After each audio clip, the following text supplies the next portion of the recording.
Buenas noches y bienvenidos a un nuevo programa de Susurros Jurídicos. Vamos a hablar de la ley de segunda oportunidad, que parece que ahora está muy de moda. Realmente ya desde el 2003 se podían presentar concursos de persona física, pero bueno, se modificó creo que en el 2015, luego en el 2020, luego en el 2022. Y yo siempre cuento la misma anécdota. En el 2008-2009 hice un máster o un curso, un especial de derecho concursal, 2 años yendo de viernes, los viernes y los sábados de 4 a 9 y de 10 a 12, a 2, los sábados.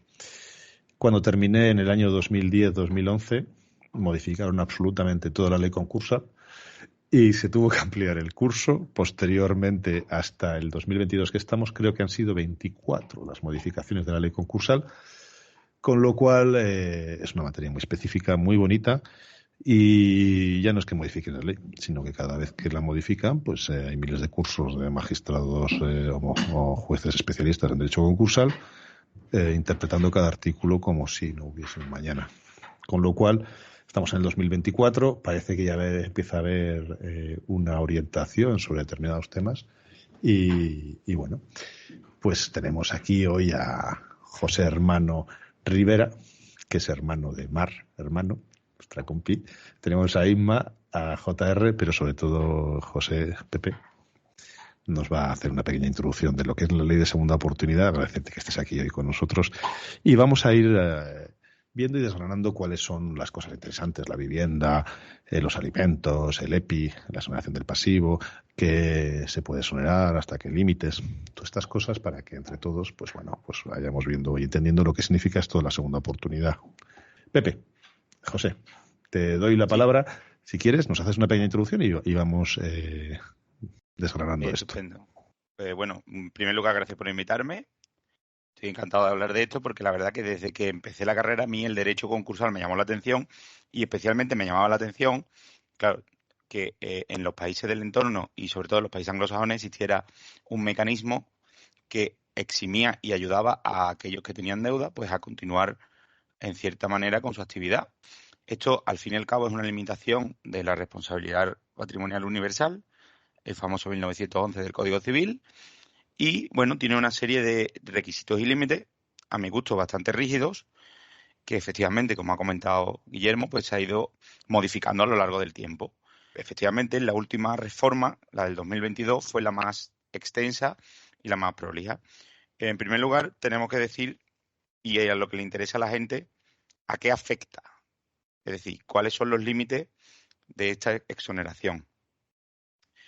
Pues en ese sentido entrarían, digamos, los créditos concursales, pero con algunas excepciones. Por ejemplo, y a modo de introducción, porque es un tema que me interesa bastante, dado que la mayor parte de los deudores con los que me encuentro tienen este problema y en gran medida es un problema también que afecta al desarrollo del concurso, porque esto se hace dentro de un concurso, y son las deudas públicas. Hay una limitación de créditos públicos que en primer lugar dice que solo es respecto de la eh, deuda con la Administración General del Estado. Es decir, nombra deudas cuya gestión, de cuyo crédito público sea directamente con el Estado. Claro, eso puede dejar fuera, o de hecho creemos que en una interpretación restrictiva deja fuera en su mayor parte a otras deudas que se tengan con entes como comunidades autónomas y con ayuntamientos. Y luego habla también expresamente de dos entidades, de dos organismos que son la Agencia Tributaria y la Seguridad Social, cuya situación es, en la mayoría de los casos, por lo menos en lo que me he encontrado, yo también hice el curso de mediador concursal y en el año 2022, justo hasta la reforma, pues la verdad que cogí bastantes mediaciones, las cuales algunas no interesaban, pero quería ver cómo funcionaba y la mayor parte de la gente que venía viene con problemas de este tipo, porque la posibilidad que tiene la administración de ejecutar de forma singular el patrimonio del deudor es mucho más o mucho mayor que la posibilidad que tiene cualquier acreedor normal y corriente que tiene que acudir a los tribunales. Y en este sentido, pues los concursos, o sea, la segunda oportunidad, la exoneración, tiene como primer límite, y para mí más importante, por eso lo hablo en primer lugar, los 5.000 euros famosos que es de deuda en una primera parte y luego hasta otros 5.000 o el 50% del resto. En la práctica, ¿qué ocurre? Que hay 10.000 euros de limitación de crédito público. Esto hace que la mayor parte de las veces, para mí, se produzcan unas situaciones en las cuales la exoneración del pasivo afecta única y exclusivamente a acreedores financieros. Pero bueno, luego hay otra serie de límites, como son las deudas por responsabilidad civil derivadas de delitos o de muerte o daños personales, las indemnizaciones por accidente o enfermedad profesional, los alimentos, las multas penales y las sanciones administrativas muy graves, lo cual es curioso porque estaba excluyendo anteriormente los créditos de derecho público, pero luego solo habla de sanciones administrativas muy graves, es decir, deja fuera a las leves y a las graves, las deudas y gastos propias derivados del procedimiento de exoneración y, por supuesto, los créditos con garantía real, es decir, los que se califican en la ley concursal como créditos con privilegio especial. Luego hay otra posibilidad también en el mismo artículo que permite que sea el juez que considere que no se exonere alguna deuda que pueda causar posteriormente otra insolvencia en un acreedor. Estos límites son en cuanto a su concesión. Y bueno, como requisitos, simplemente, y por ir terminando mi intervención, decir que tiene que ser, en principio y de momento, persona física.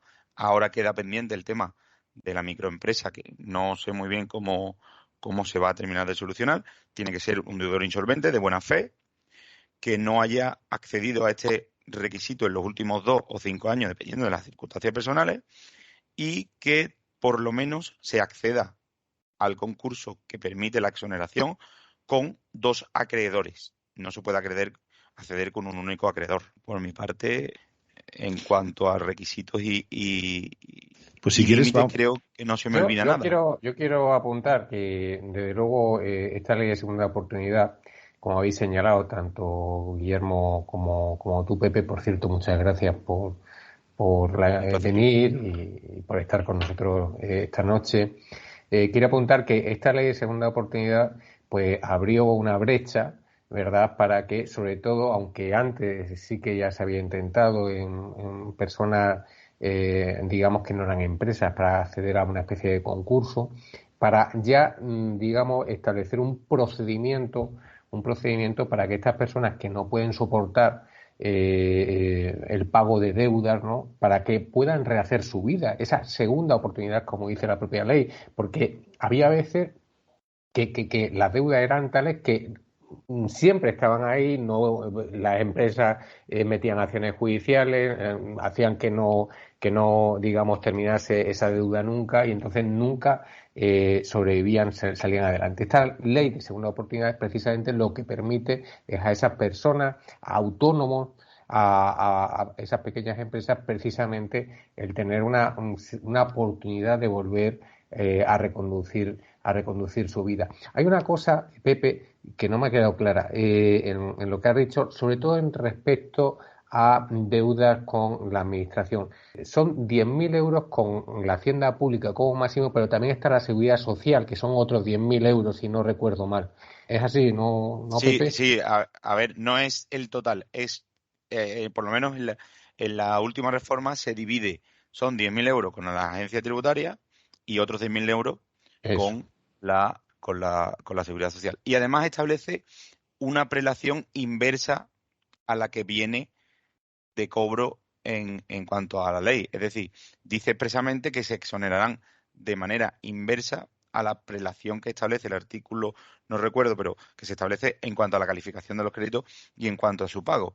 Por lo tanto, lo que viene a, digamos, corregir la reforma es precisamente que en un principio se creían que eran 10.000 euros de créditos públicos en total, pero se entiende que no, bueno, y por lo menos así se entiende aquí en Sevilla. Me interesa saber también cómo en otras partes, en otras audiencias provinciales y otros juzgados mercantiles lo entienden, pero aquí se entiende que siempre son, pero realmente son 5.000 de forma inexorable y luego el 50% hasta el límite de otros 5.000. ¿Qué ocurre? Que la segunda oportunidad realmente, si tienes deuda con la administración, ahora mismo lo único que hace es organizarte, te organiza un plan de pago y la administración pues tiene en teoría que tragar con ese plan de pago porque está aprobado por el juez de lo mercantil, pero realmente se da el caso, a mí se me da en uno de la reapertura del concurso, que tengo ahora uno, y es que en el momento en el que terminó la fase de liquidación y antes de que se aprobara la exoneración, la administración siguió embargando. Ujú. La disyuntiva que tiene la gente es que se enfrenta que con deudas con deudas públicas de esos dos entes, sobre todo Seguridad Social y agencia tributaria, es que no puede luchar contra ellos, porque en el momento en el que ver un mínimo resquicio, ya hacen el embargo y entonces tiran y si tratándose de personas físicas, la mayor parte de las veces estamos hablando de salario, sueldo y salario. Claro. Y después además ha habido, en la última reforma, que fue como ha señalado antes Willy en el 22, yo creo que se avanzó mucho y para bien.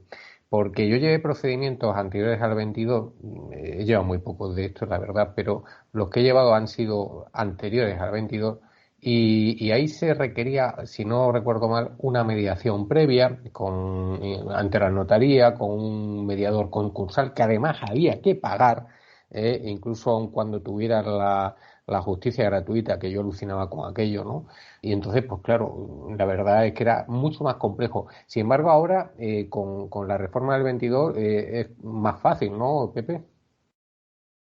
Efectivamente, yo hice de mediador concursal. A ver, no es que fuera necesario. Hubo un momento en el que sí era obligatoria, pero anteriormente, y con la ley de 2003, antes de la reforma que hubo, que además se aprobó en plena pandemia, lo que ocurría es que si no acudías a la mediación, te encontrabas con que solo te exoneraban del 75%. Es decir, te dejaban exonerado el 75%. El otro 25% lo tenías que meter dentro de un plan de pago fuera del tipo que fuese. Lo que hace esta ley es que introduce el concurso sin masa y también modifica la petición de administrador concursal y por lo tanto no, en principio, una persona física no tendría que acudir al administrador concursal. Simplemente pues podría hacerlo de forma menos costosa para el deudor. En ese sentido, Bueno, pues sí que parece Os bastante mejor. Pero un segundo solo, déjame un momento solo, Ima. De todos modos, JR, eso es relativo, ¿eh? Es decir, lo del mediador y lo de pagar al mediador era notario y mediador. Era absolutamente ridículo lo que se cobraba, eran 100, ciento y pico euros. Pero como en la mayoría de los casos no se podía pagar, se iba al concurso posterior automáticamente y entraba como crédito concursal. Con lo cual, si la persona no tenía dinero, los notarios ni los mediadores cobraban un duro de todo esto, que ha pasado en bastantes casos. ¿Qué ocurrió? Que al final, por lo menos en Burgos, se tenía que ir al turno de notarías, o sea, un turno especial del Colegio de Notarios, para designar. Se tenía que... no había justicia gratuita para esa parte del procedimiento, lo cual era una salvajada, porque si le tocaba a un abogado del turno de oficio... Claro, a eso me refería. Que eso no fue una teníamos queja que hubo justicia, al Ministerio sobre, oye, estáis abriendo procesos que no tienen derecho a justicia gratuita y si no acceden y les llega... Bueno, fue toda una barbaridad. ¿Pero qué ocurría? Y esto Pepe lo habrá visto, porque me imagino que en Sevilla pasaría lo mismo. A mí me llegaba un nombramiento de administrador, de mediador concursal, renunciaba y si había 2 renuncias directas de solicitudes, existía ya una resolución del registro, ahora no me acuerdo, de notariados, ¿cómo se llama? Dirección General de los Registros y el Notariado. Que Eso creo que cambió. Sí, cambió la denominación hace poco. Claro. Pues en el momento que había 2 renuncias... Dirección de Seguridad Jurídica o algo así. Claro. Pues con 2 renuncias se podía dar por intentada la mediación y directamente al concurso de acreedores. Todo eso efectivamente, yo he sido el cuarto en alguno de los que he aceptado. Claro. Pues aquí ya había, a partir de la segunda, ya decían, hemos intentado 2, fuera. Claro, además luego te metías, Pepe, y eso lo sabes tú, en un concurso donde cobrabas como mucho 100 euros, lo que supone un concurso de acreedores como administrador concursal es brutal. Y que te paguen 100 euros porque los baremos de los que establece el Estado es una vergüenza. Aparte de muchas más cosas que se me empieza a calentar, porque ahora no me voy a calentar mucho, ¿vale? Pero sabéis que si no cobras del concurso se está haciendo una bolsa por los administradores concursales que cobran del concurso, en vez de pagarlo el Estado, nos han metido un impuesto revolucionario como administrador concursal, del cual yo tengo que pagar un tanto por ciento de lo que gano para que en caso de que coja un concurso y no cobre, me pague esa bolsa. ¿Es así o no, Pepe? Porque Pues, yo aquí es que todavía no he sido capaz de acceder, o no sé si he accedido a la lista, creo que entraba porque ya, en vigor ahora en abril. Estoy claro, hablando. claro. Pero algo he escuchado que me contó algún compañero al respecto del tema de eso. Es verdad que no era rentable, pero bueno, era cuanto menos curioso enterarte desde la otra perspectiva para que la reforma que ya estaba en ciernes, cuando se aprobó la ley de 2020, sabíamos que después iba a haber un texto refundido que iba a modificar todo lo que se aprobó en el 2020 porque pues la directiva tuvo bastantes interpretaciones. Entre otras muchas cosas, en la reforma del 2020 excluía el tema de los créditos públicos y fue el TJUE el que mediante no me sale ahora, la consulta que realizan los jueces, no recuerdo el nombre, hubo varios jueces en España que elevaron esa consulta al Tribunal Superior de Justicia porque la directiva no limitaba, o sea, no especificaba, hacía un número clausus o creía el Estado que hacía un número clausus, pero en realidad solamente daba una serie de indicaciones respecto a los límites. Otro de lo que se modificó también y por lo que se hizo fue por el tema de los administradores concursales, que siempre se ha quejado, en el foro se escuchaba que los administradores concursales el que cobraba era el abogado de la deudora y el administrador concursal. Entonces, me imagino que todo eso fue lo que motivó la eliminación porque es que de facto ya no es necesario, ni tampoco, corrígeme si me equivoco, Guillermo, pero si es una sociedad tampoco es necesario. Lo pide el 5%, no, a no ser que sea así. Yo creo que es un error, porque el juez contaba ahí con un colaborador que era el administrador concursal que le hacía el trabajo para que él no tuviera que Al final, ver. al final lo que ocurre en España es lo de siempre, ¿eh? Que a los profesionales no se les reconoce su trabajo y si se va recortando, y es lo que ha ocurrido aquí. Entonces, ¿que ganaban mucho? Pues si el concurso era muy grande, tenías que tener un equipo muy potente de muchísima gente porque, claro, si tienes un concurso donde hay 20.000 acreedores, tienes que hablar con 20.000 personas o con 15.000 personas. ¿Y cuánta gente necesitas trabajando para eso? No, pero de repente veían una factura de una barbaridad, pero no contaban con la gente que había trabajando detrás, ¿no? Claro. Respecto a los concursos, lo de cogerlos, era porque también iban a desarrollar un reglamento del estatuto del administrador, donde para poder ser administrador concursal tenías que tener una reconocida experiencia que normalmente era a través. Entonces yo también estuve durante una época cogiendo y la dije, mira, ya está el gorro, ¿no? Sobre todo si no se va a pagar. Pero bueno, que nos estamos desviando hacia el tema más técnico, ¿vale? Lo siento.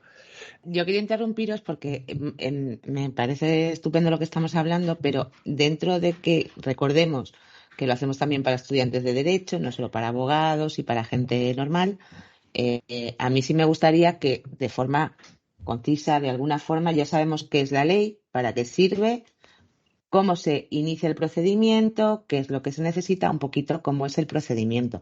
Y a partir de ahí yo creo que ya vamos desgranando cosas más concretas, pero es bueno porque creo que hay mucha gente que desconoce en realidad cómo es el procedimiento, por lo menos es lo que me llega a mí al despacho y una cosa que yo estoy notando mucho, Pepe, no sé, vosotros en Burgos, vosotros en Sevilla, o sea, de repente en el turno de oficio en Cáceres está entrando segunda oportunidad ahora mismo, una barbaridad. Y mucha gente no sabe ni realmente ni lo que está y vienen al despacho y prácticamente tienes que explicar todo y hay gente que yo creo que ni siquiera se puede acoger. Entonces me gustaría que un poco explicarais cómo se inicia el procedimiento, porque además aquí nos estamos encontrando un problema. Estáis hablando de dos expertos. Ese turno, aquí nosotros nos estamos entrando por el turno civil, donde no somos especialistas en mercantil y claro, nos estamos encontrando que aunque formemos un poco a los letrados y demás, pues está llegando el turno a letrados que realmente nos tenemos que poner a estudiar todo el procedimiento y no tengo ninguna duda de que lo sacamos adelante porque somos abogados y los abogados del turno estamos preparados, pero realmente está generando para mí un problema que creo que tendría que haber un turno especial en este caso, ¿vale? En muchos colegios lo hay, ¿eh? Ya, por eso digo, pero yo estoy poniendo ejemplo del mío. En mi colegio no lo hay. Entra en el turno civil. Aquí El se colegio, prepara el turno, pero cuidado, se prepara el turno de oficio, no la justicia gratuita. Aquí estamos formando a los letrados para que pertenezcan y se puedan nombrar por turno, pero no reconocimiento de justicia gratuita porque eso no depende de pues nosotros, es lo que depende de los claro, políticos. pues a lo que me refiero, depende de los O sea, que es políticos, que los hay que, colegios, claro, es que hay que los distinguir, colegios, porque el turno de oficio específico sí lo podemos tener. Lo que no podemos es cubrir el procedimiento por justicia gratuita porque no está claro, reconocida. a eso me refiero, por eso me estoy diciendo que yo entiendo que nos entra por civil y que los letrados estamos preparados porque todos nos estamos esforzando, colegios y abogados, en formarnos y en estar preparados, pero volvemos a lo mismo de siempre. No hay un turno especial de justicia gratuita para ese tipo de asuntos que se pague y que se pueda decir en el colegio. Solo estos letrados, pues igual que nos pasa en violencia, ¿no? Que tienes que tener una especialización para poder realizarlo. O sea, hay turnos especiales que necesitan un plus más. Menores, pues ya sabemos, penitenciarios, o sea, hay una serie de turnos que tenemos que tener unos requisitos más, ¿no? Pues yo creo que en este caso también tendría que ser uno de esos turnos. Mira, la documentación es muy básica. Te piden una memoria económica jurídica, un inventario, tal, ¿no? Pero sobre todo si vas a personar o solicitarle el concurso, antecedentes penales, censo, últimas 4 nóminas, declaraciones de la renta, un poco lo que tienes que justificar es el patrimonio que tienes, lo que ingresas y lo que tienes de gastos, ¿vale? Las deudas. Y una vez analizas el activo y el pasivo, el dinero que tienes y el que no tienes, analizar la situación de la persona. Y en ese momento te planteas si compensa o no compensa meter la segunda oportunidad. Porque la gente se piensa, no, me exoneran de las deudas, pero ¿me puedo quedar con mi casa y el coche que me acabo de comprar por 30.000 euros? No. Ahí va. ¿Me puedo quedar con las tierras que tengo en el pueblo de las que estoy cobrando la PAC? No. ¿Vale? O sea, el procedimiento concursal hay 3 opciones o básicas. Una es, o 2, refinanciar y vender todo y liquidar todo y quedarte con todo. Y otra cosa es la tercera situación, que es el concurso sin masa. Cuando no tengo nada, pues me exoneran de todo, ¿no? Pero una de las cosas que tiene que tener muy clara la gente es que si tiene propiedades, esas propiedades se venden. Y si tiene coches, esos coches se tienen que vender. Depende del valor. Si es un coche que vale 1.000 euros y no es necesario. Pero si es un coche que vale 30.000 o 40.000, sí. O 20.000 porque lo acaba de comprar hace 2 años, ¿no? O porque ha pedido un préstamo para comprarse el coche. Entonces, Vale, has dado en el kit de la cuestión, a eso iba. Por eso estoy diciendo que mucha gente creo que viene a los despachos sin saber lo que es realmente la segunda oportunidad y cuando tú le planteas, vale, ¿tienes bienes? Pues que sepas que se van a vender. No, yo es que mi casa ya. Pero depende, luego ya entramos en una discusión. Depende, creo que, no, a ver, no, cada caso no, hay ojo. que analizarlo, me refiero. Es que, pero con la reforma no, es que no necesariamente es así. De hecho, No. ahora Pepe nos lo explicará un poco más Sí, profundamente, digo, pero hay dos alternativas ahora mismo. Hay 2 alternativas. Una es precisamente establecer un plazo de pago, de deuda. Plan de pago. Y la otra, en la cual tú puedes conservar tu domicilio habitual, ¿de acuerdo? Y otra es que con la venta de bienes y demás. Pero vamos, Pepe yo creo que nos lo va a explicar. Sí, por eso decía que le explicaba, pero a Willy le da el kit cuando le digo que mucha gente está metiendo segunda oportunidad y solicitando segunda oportunidad y nos están llegando a los despachos con una idea muy equivocada de lo que es la segunda oportunidad. Por eso pedía que explicarais el procedimiento, porque Willy ha dado con el kit. Porque hay mucha gente que piensa que simplemente es que te van a quitar las deudas y se acabó. Así me lo han planteado a mí en el despacho. El kit de la cuestión es el activo, porque pasivo sabemos que hay. De todas formas, es verdad que mucha gente viene y la mayor parte de los que yo he visto son gente que ya cuando ha venido ha agotado su patrimonio. Si le queda un coche que normalmente pues tiene 10 años, que es diésel, es decir, que tiene calificación C o D, que no tiene valor en el mercado y que bueno, que tiene su sueldo, su salario y una vivienda con hipoteca que normalmente está por encima del valor que le resta, o sea, que el valor de la vivienda está por abajo de lo que le resta de pago de hipoteca, con lo cual es uno de los requisitos en los que si paga la hipoteca se le permite conservar la vivienda. Tampoco es verdad, como decía Inmaculada, que es que la gente no sabe que es un concurso. La gente cree que la segunda oportunidad es un procedimiento en el que va, habla con el juez, le dice, yo tengo estas deudas y gano esto, no puedo pagar, quítemelo. No, hay que ir a un concurso con las consecuencias que tiene establecer un procedimiento judicial tan específico como es el concurso de acreedores. Eso también yo creo que es un poco de falta de cultura del concurso de acreedores.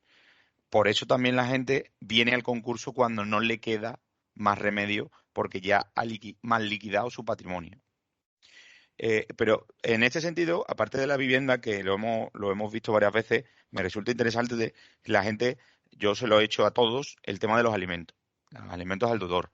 Hay gente que viene cobrando pues una cantidad de dinero que puede estar por abajo del salario mínimo interprofesional y se le conceden unos alimentos porque tiene una serie de gastos, entre otros el pago de la hipoteca, tienen niños, tienen que seguir viviendo. Entonces, se le conceden esos alimentos, por lo menos en Sevilla, no hay problema a la hora de que se establezca un límite pero claro, en el concurso el límite ahora es al contrario.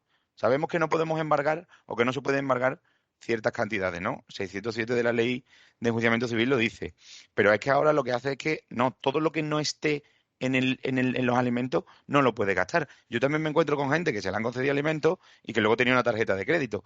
Y me he encontrado con que ha estado generando deudas con los alimentos, con su tarjeta de crédito, superiores a las que los propios alimentos pueden cubrir dentro del concurso. Entonces, ahí nos encontramos con que el desconocimiento y la falta bueno, es que estamos hablando de una institución súper nueva en el derecho español, no existía ni ha existido nunca.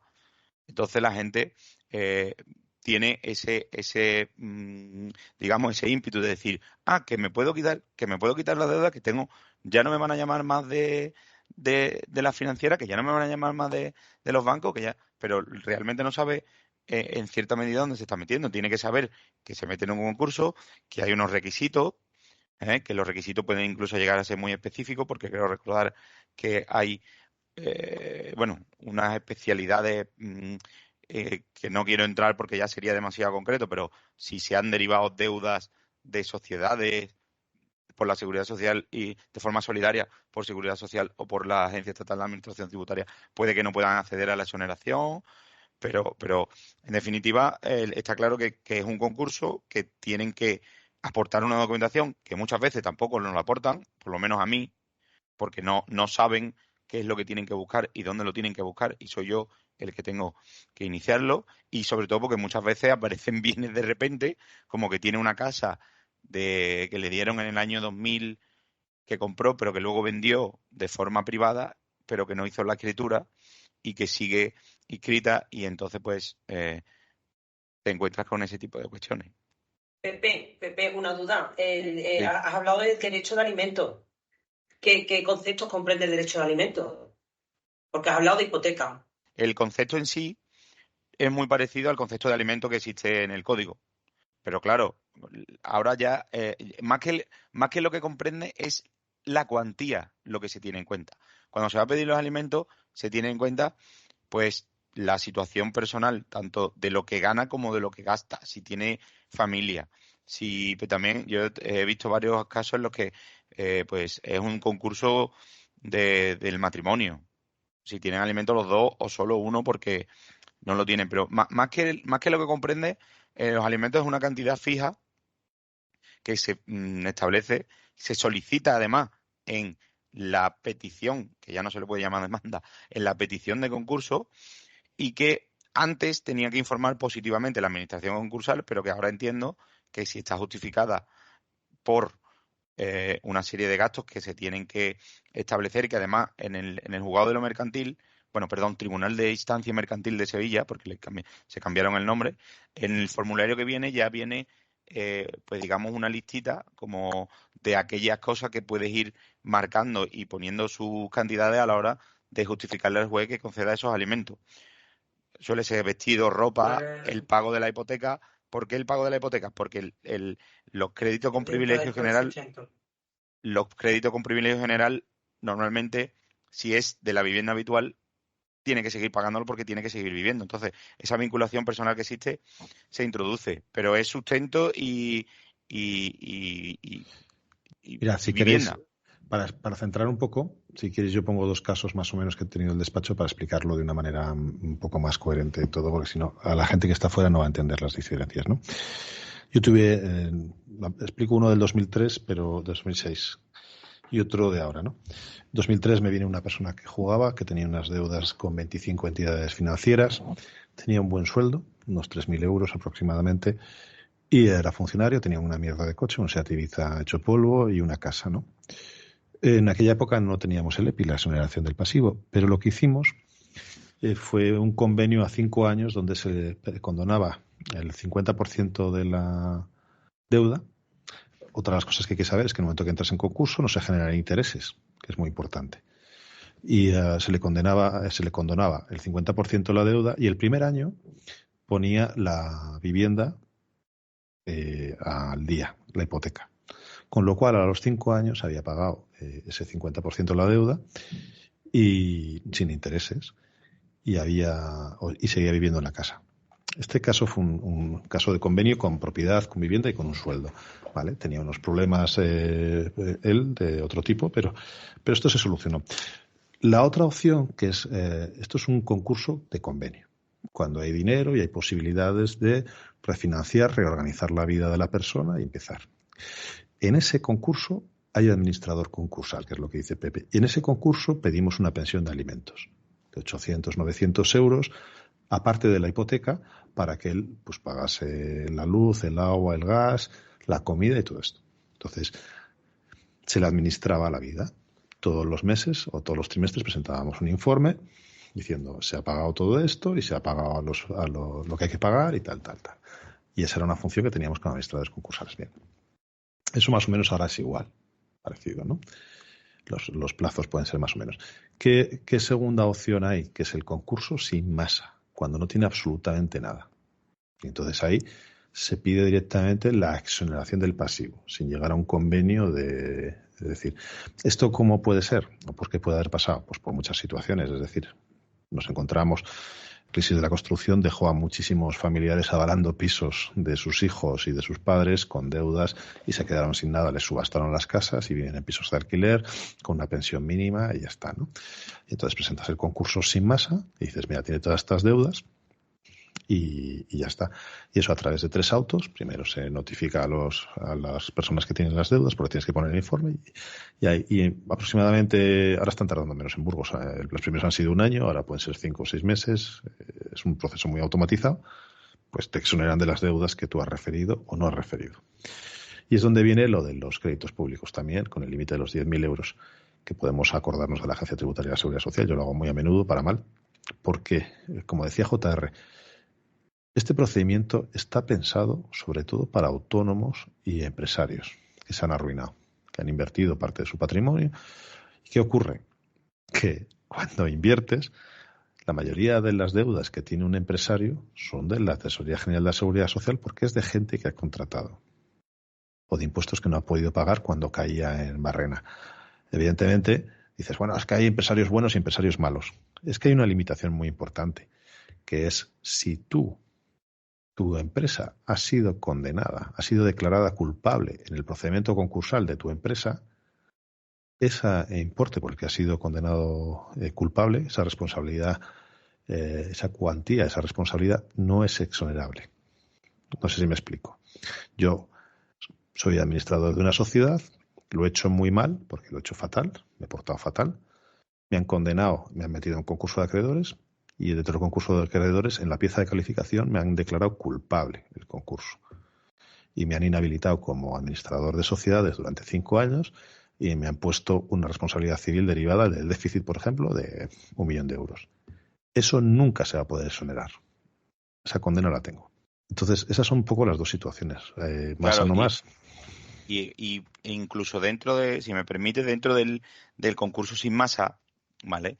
Hay una situación que se da y es que se puede dar que sea un concurso sin masa, pero con plan de pagos. ¿Qué plan de pagos? Pues si el concurso sin masa en realidad está definido como la inexistencia de bienes o solo el sueldo o lo que venga percibiendo como trabajador por cuenta ajena o incluso por cuenta propia, pero que no tiene bienes, es decir, que no hay activo que liquidar y que su único activo está derivado del trabajo personal. Se da la circunstancia con los créditos públicos que nos acordamos para mal de la administración tributaria y de la seguridad social, porque muchas veces cuando se inicia y ya se ha notificado el auto, estamos en la fase, se tiene que pedir. Normalmente los juzgados dan traslado para que se solicite la exoneración y ahí también se puede hacer un plan de pago. De hecho, es aconsejable hacer un plan de pago para retener la vivienda con el pago de la hipoteca y para ir exonerando aquellos créditos públicos que no estén incluidos. Se da la circunstancia de que la mayor parte de la gente que accede creo que no va a poder pagar la deuda que tiene contraída en Seguridad Social o en la agencia tributaria prácticamente en el resto de su vida. Pero al menos se le puede ordenar mediante el procedimiento concursal y mediante esta digamos, institución jurídica, mediante la exoneración, se le puede ordenar que no le agredan constante y permanentemente su sueldo y sus cuentas y él por lo menos pueda reponerse y sobrevivir durante el tiempo que dure el pago de ese plan. Si lo incumple, cuidado, porque no solo no puede acceder, sino que ya no serían exonerables los créditos y entonces quedaría probablemente condenado de por vida sin poder siquiera volver a iniciar una actividad económica. Es que lo que dices es verdad. Es decir, una de las cosas que produce el auto de declaración de concurso es la suspensión de las ejecuciones civiles.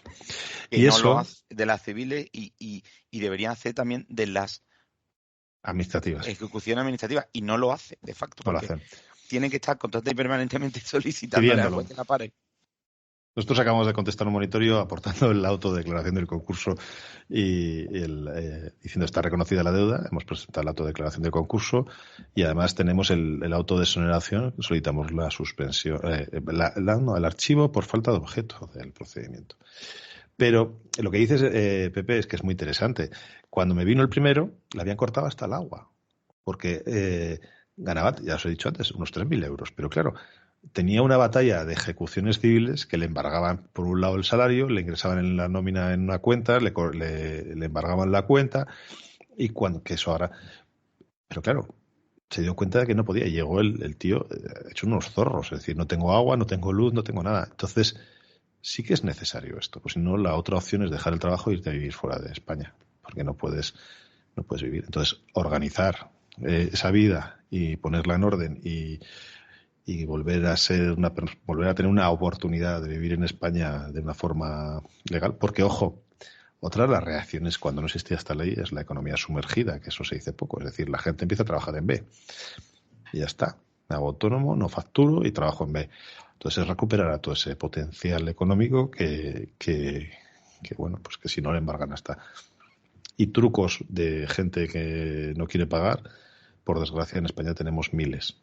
Yo siempre cuento que trabajé en una entidad bancaria pues hace casi 20 años.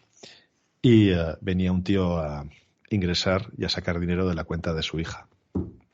Y el tío de la oficina me dice, es que este nos debe 20.000 pavos, está en ejecución y tiene las narices de que encima que debe a esta oficina 20.000, trabaja con nosotros pero a través de su hija. Y eso lo hemos visto en multitud de casos, ¿no? Entonces, bueno, que la agencia tributaria, ojo, y ya no digo más de la agencia tributaria, voy a decir nada más, manda narices, que al exonerar todas las deudas y solo quedarse ellas, les estás facilitando la capacidad de recuperar dinero para el Estado. Porque como solo quedan ellos, les quitas a todos los... Entonces, efectivamente. Pero bueno, es lo que hay. Efectivamente. Yo no sé si hay alguna cosa más así especial. Es un procedimiento muy complicado, pero muy sencillo. Muy complicado porque tiene un montón de aristas. Un montón. Y la gente se mete... por ejemplo, cuando estábamos en el turno de oficio y hay que crear un turno de oficio específico porque es un problemón. Es un problemón. Y luego hay otro problema muy gordo, y esto ya vamos a ponernos serios. Ojo con la publicidad que ves en TikTok, en redes sociales y esto, porque se está vendiendo algo que no es real. Y muchas de esas son empresas que cobran una pasta financiada con préstamos personales que mandan narices y cobran una pasta y el servicio que dan puede ser bueno o malo, no voy a meterme, pero yo sí que recomiendo que se busque a gente de la zona, si estáis en Sevilla, a Pepe de Sevilla, a alguien que le pongáis cara y le pongáis cara, ¿vale? Porque se ven muchas cosas. Es que ahí voy, Willy, por eso decía, o sea, yo creo que la subida que hemos tenido tiene mucho que ver con la situación económica que ha venido y se ha sobrevenido de la pandemia en muchos casos o con cosas así, pero mucho tiene que ver con la publicidad y con el desconocimiento que decía Pepe. Esto es a lo que yo quería llegar, ¿no? O sea, se está haciendo una publicidad de la ley de segunda oportunidad que, como yo decía antes, la gente llega aquí pensando que llegas y esto no es nada y me quedo sin deudas.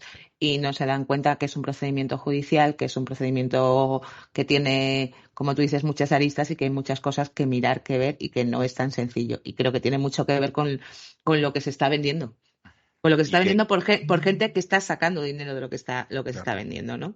Por eso insistía en la justicia gratuita y un turno de oficio especial, que a mí me parece muy bien lo del tema de la justicia gratuita, que estamos ahora tan en guerra, y esto Yolanda seguramente me corregirán algo porque ella sabe más de esto que yo. Es cierto que está muy bien que estamos metiendo a muchos colectivos, pero creo que este es uno de los muy necesarios, precisamente por lo que es. Y para eso, además, como decía, igual que a otros colectivos que son especialmente vulnerables, pedimos una serie de requisitos y tenemos unos turnos especiales, pues en este caso, cuando se genera una ley como esta, debería haberse incluido también que se le conceda la justicia gratuita con todas las consecuencias de que eso supone y que se cree y se pueda crear ese turno. Justicia gratuita. Sí. Sí hay justicia gratuita para este turno y prácticamente yo, por lo menos los colegios que conozco, desde luego el mío, tienen un turno específico que es un civil mercantil y se requiere una especialización igual que en todos los turnos. Entonces, desde el momento en que son personas físicas, para personas jurídicas no, porque no es persona sujeto del artículo 2 de la ley, pero sí para las personas físicas, ¿vale? Y pueden contar precisamente con toda la abogacía de oficio, que en este caso sí que requerimos una especialización. Por ejemplo, mi colegio hizo un curso específico y aparte había un curso muy bueno del Consejo General, ¿vale?, que está colgado precisamente, y también se requería visionado de ese curso. Entonces, sí existe justicia gratuita, ¿vale? Para personas físicas. Sí, justicia gratuita sí, pero yo te decía que, por ejemplo, aquí están dando en civil y nosotros en mi colegio en concreto no tenemos turno especial. Pero vamos a volcar la responsabilidad no sobre la abogacía, que en este término, igual que siempre, es la receptora de modificaciones legislativas en las que nunca el legislador piensa en que somos necesarios y que si quiere dar un servicio y con justicia gratuita precisamente para estas personas que quieren optar a una ley de segunda oportunidad, deberían ser ellos los primeros que hicieran todas las modificaciones legislativas y se retribuyera adecuadamente. Pero mira, Yolanda, por eso decía esto a la abogacía, venga, especializaros vosotros. Pero claro, es que eso es lo que he dicho, que cuando tú modificas esta ley, igual que en otros colectivos, bueno, lo dices, pero luego no lo dotas presupuestariamente ni lo desarrollas. O sea, estamos metiendo a colectivos vulnerables una y otra vez, cargando a la abogacía de oficio con formarse, especializarse, dar el servicio, pero sin dotar en ninguna de esas leyes que realmente están hechas para personas vulnerables de una base para que la retribución a los abogados que lo están trabajando sea justa. Es que esto es así. Pero vamos a ver, si yo recuerdo en el Congreso Nacional de la Abogacía que hubo una charla sobre los administradores concursales y una de las cosas que levanté la mano porque había un representante del ministerio y le dije, vamos a ver, mientras estéis pagando 120 euros por una administración concursal o 200 euros, y la contestación fue esta. Es que si tienes mucho volumen vas a cobrar. Digo, mira, no me toques las narices porque mucho volumen a 100 euros son 20 concursos por 100 euros son ¿cuánto? Recuerdo precisamente, me acuerdo perfectamente de eso, pero es que además hubo un pataleo general en el auditorio, claro, porque a ver si él se hace un concurso por 100 euros. O claro. No, es ¿sabes? Que dices... Es que, o sea, esto es lo que él cobra en una hora de trabajo. Claro. Entonces, la historia no es esa, sino... Pero bueno, esto ya es... Pero es que el despropósito de esta ley es peor. Es decir, sabéis que se hace una transposición, un texto refundido, y se implantan una serie de programas informáticos que tenían que empezar a funcionar en el 2022. ¿Sabéis cómo funcionan esos programas? No lo sabe nadie, porque no funcionan. Entonces se crearon y entonces yo que he hablado con bastantes jueces que he tenido que ir a cursos y esto, te dicen, por favor, es que esto es un desastre. Es un infierno presentar esto. Cuando hablamos de microempresas, cuando hablamos... han tocado determinadas cosas, han intentado meter automatizaciones, que me parece muy bien y era un proceso muy interesante, pero es una vergüenza. Entonces, bueno, ya no me desahogo más. Pues como siempre, que el papel lo aguanta todo y luego pues vamos a tratar de medio pues de aquella manera y no funciona como uno querría. No sé si... Inma, no sé si tenemos alguna pregunta más para Pepe. Le voy a hacer una pregunta. ¿Cómo consigues toda esa documentación? Porque yo es la que me hacen los compañeros cada 2 por 3. O sea, yo, el que tengo ahora me ha costado la vida que mi clienta consiga la documentación. Y los compañeros me llevan preguntando eso. ¿Cómo consigues la documentación que no sabes dónde está ni dónde no está? O sea, es súper fácil, Inma. Yo le pido el certificado digital. Eso, el DNI digital. Sacas todo con el DNI digital. El certificado, me voy a CIRVE, me voy a Seguridad Social, me voy a la agencia... Bueno, entro a todos los organismos a ver si la deuda tiene, me voy a CIRVE y bueno, y luego ya, evidentemente, le pido que las cartitas que le han llegado, porque a todos les ha llegado seguramente un bosque de cartas de Cofidis, etcétera, etcétera. De todas claro, pero a esas me refiero en concreto. Por ejemplo. Claro, a ver, ahí hay una cosa que es cierta, es que en el CIRVE solo están las entidades, no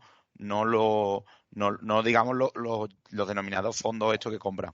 Pero bueno, cuando entras tienes el CIRVE y sabes que tiene una serie de entidades bancarias conocidas, ya se preocupará cuando se lleve a cabo el inicio del concurso de comunicar el acreedor que sea, porque es verdad que eso sí funciona.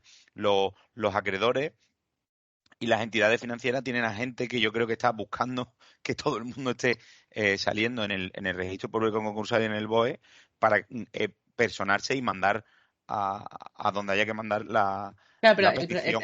Para mí el problema mayor es efectivamente esas deudas que se venden. O sea, yo en el que tengo ahora mismo, el banco de ninguna de las maneras nos daba dónde estaba esa deuda.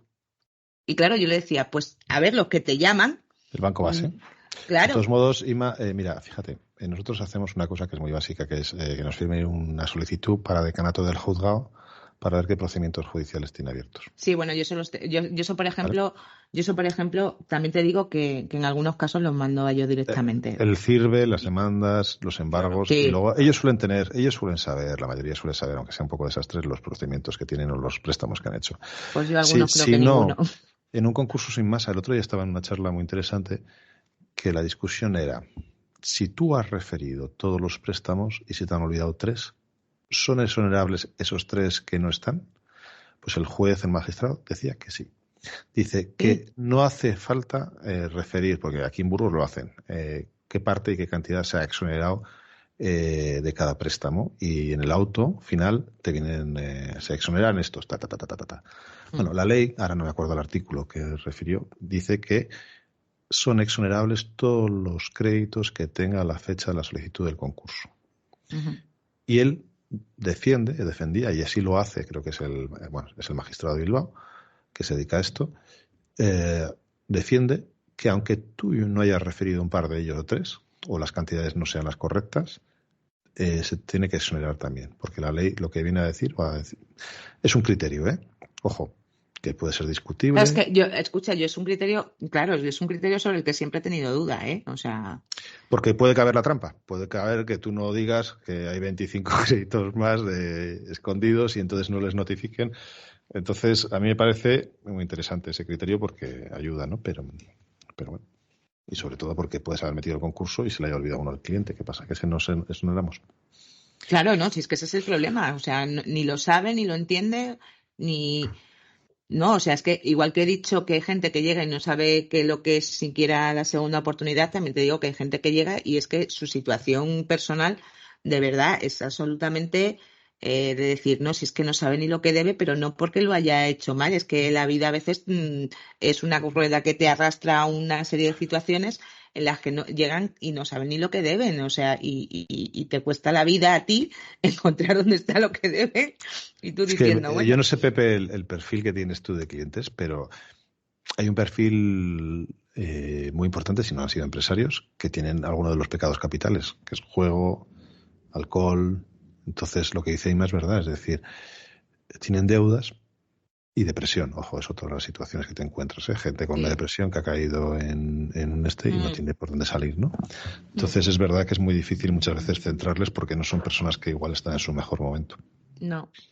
Pero bueno. Yo, el perfil que más veo siempre es el de empresario o antiguo, que actualmente siguen siendo empresarios usando la cuenta de la hija o abren un negocio que, bueno, que lo utilizan de forma...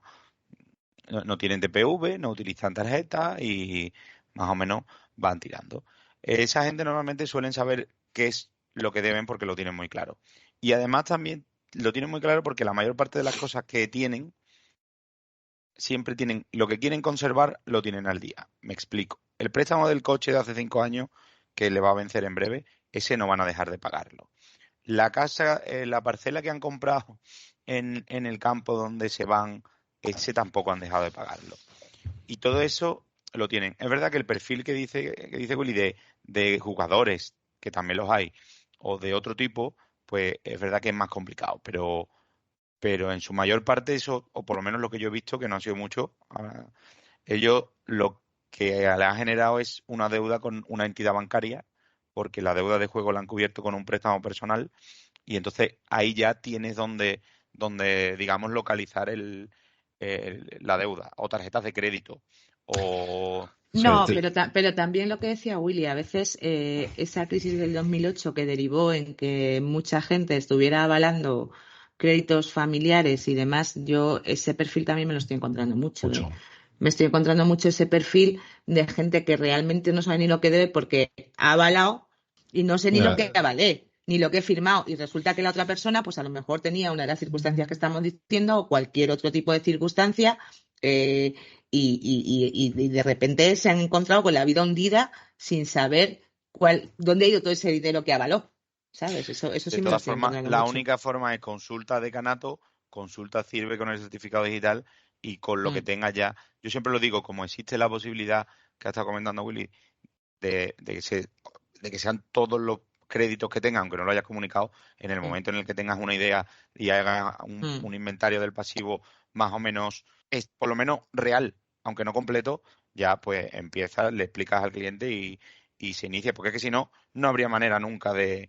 No, iniciarlo. Yo por eso te digo, o sea, es que yo ahora mismo tengo un montón de compañeros llamándonos para decirme, Inma, y yo se lo digo a todos, digo, a ver, primero pedirle la documentación, les digo cuál es la documentación, el que tiene alguna duda tal, no sé qué, le digo la documentación, claro, y se están encontrando el mismo problema que yo. O sea, ¿dónde encuentras esa documentación? Porque yo es que he tenido uno en concreto que es que lo de la documentación ha sido una locura, ¿eh? Bueno, pues si os parece, yo creo que en la misma página de Susurros tenemos bastantes entradas sobre el derecho concursal y la nueva ley, que las podéis seguir, os las colgaremos en el programa. Y Pepe, José, gracias por estar aquí explicándonos un poquito cómo funciona todo esto. A Inma, Yolanda, JR y a Mar, muchas gracias por estar en un programa más y nada. Y espero que os haya gustado y que nos hayáis entendido en la medida que lo hemos intentado. Gracias y buenas tardes, buenos días o buenas noches.